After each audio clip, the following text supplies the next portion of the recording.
And then clap those hands. Woo, and rub.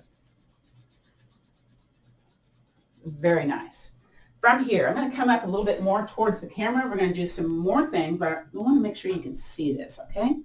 You may not be able to see my head, but you'll be able to see. Oh, yeah, you can see it. Okay, good. So, let's go back just a little bit more. Very good. So we're going to be doing some exercises for the hands. I don't know if we did this last time, but place a hand on your leg and take the pointer of your one finger and place it underneath the first knuckle of the finger. This is good for trigger finger, osteoarthritis. Again, don't go to the ouch area. Just kind of, we're getting that nice stretch in the base of the finger. And release it down underneath their middle finger. Ooh. And if you have trigger fingers, you have stuff going on with your hands, you appreciate, doing a little bit of this for your body. And let's do the next one, the ring one.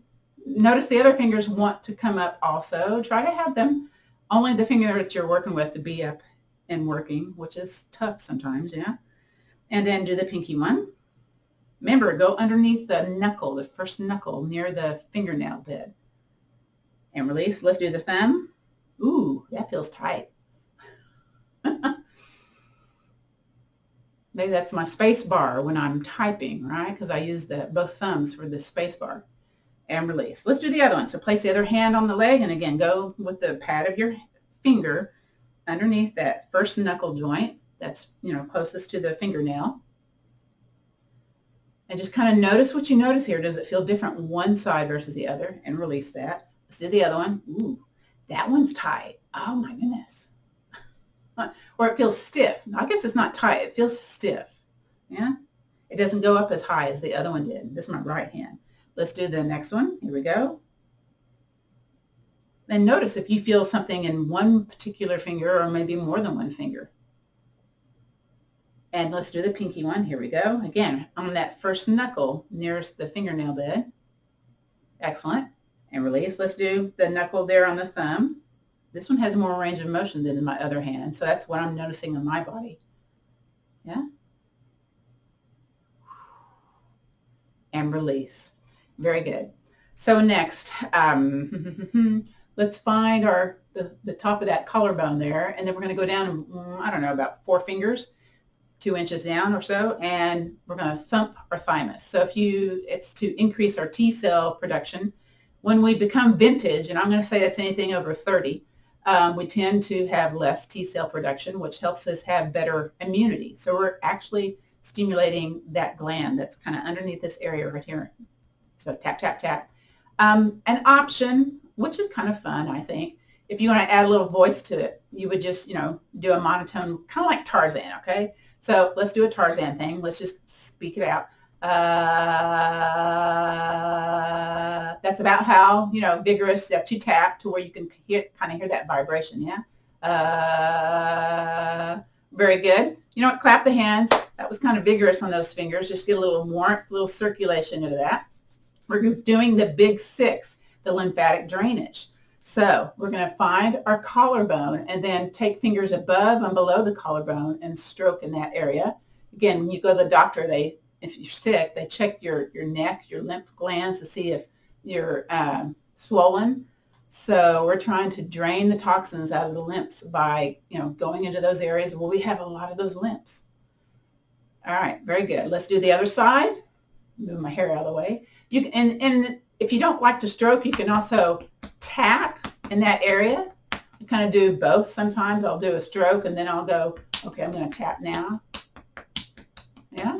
So the number 2 place is you take fingers in front and in back of the side of the neck. Make sure the fingers here at the jawline, because we've got lymphs hanging on the jawline, and stroke down the sides of the neck. Move hair out of the way if necessary.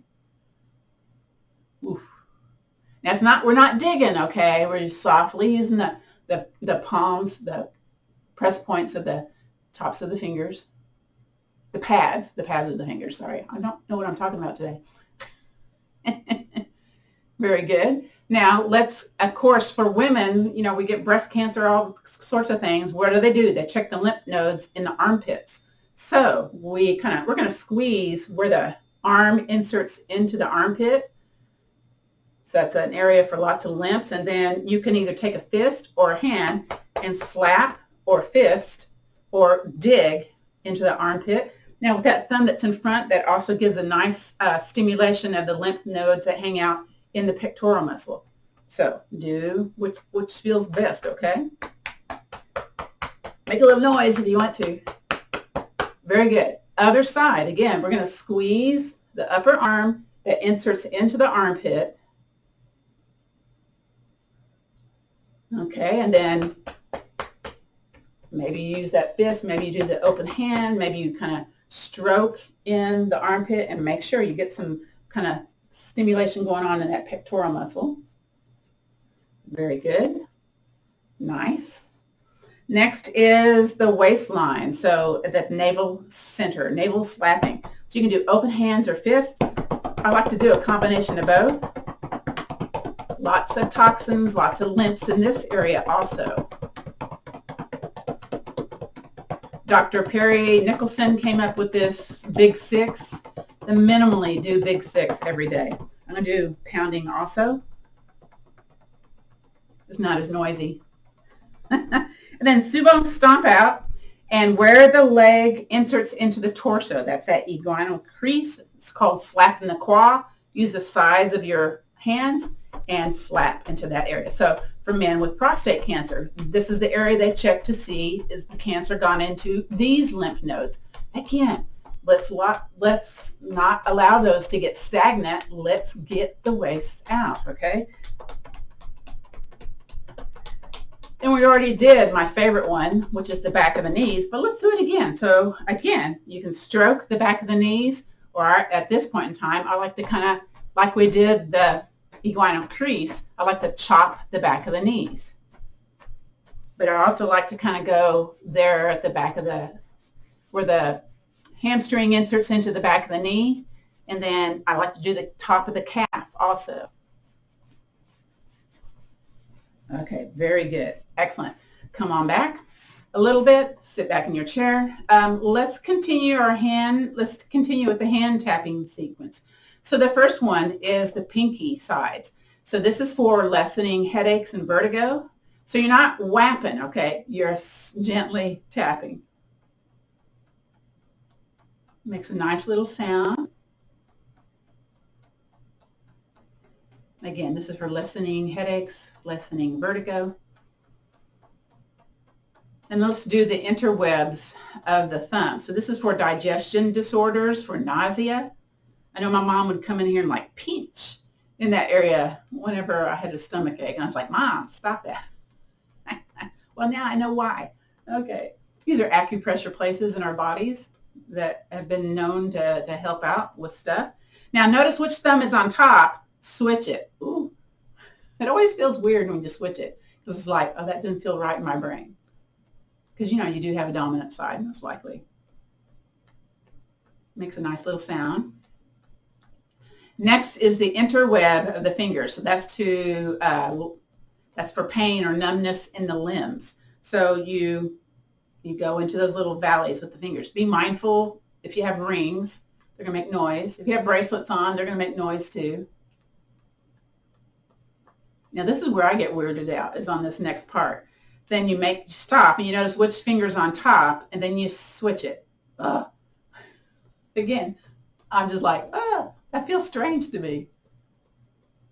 Because it's not my normal way of interlacing my fingers. Okay, so next is the pulse points at the wrist. That's for heart or cardiovascular issues. So you can do together like this, but what I like to do is up and down because I have a pacemaker, so it feels squishy when I do palms together the other way. Again, you're tapping at those pulse points. Again, you're stimulating that heart meridian. Now let's flip it, switch it, and do the other side. So what we've done today also helps lessen back pain. I don't know if you all noticed that from last time. You know, did your back feel better after class? I'm hoping that it did. Join me next week for back yoga. You can either sit in the chair or be down on the yoga mat or use the chair when you're standing, either way. So we're going to cup the hand, kind of like we did in the spinal cord breathing, and softly with that cupped hand, tap the back of the hand. That's for osteoarthritis or back pain. So here we go. Makes a nice little sound. Also helps your veins to pop up if you need to have a blood draw. I don't know why I mentioned that, but I got my veins popping up. Let's do the other side. Cup the hand. Here we go. Again, if you got rings, be mindful that, you know, maybe you kind of arch that finger that has the ring so it doesn't like hit vigorously on the top of the hand. Yeah. Oh, that makes a nice little sound. Back of the wrist. That's for neck and shoulder pain. So again, with a cuppy hand, back of the wrists. A little bone business going on here too. I love it. Do the other one. Now I've got my watch here, so I'm not going to be as noisy.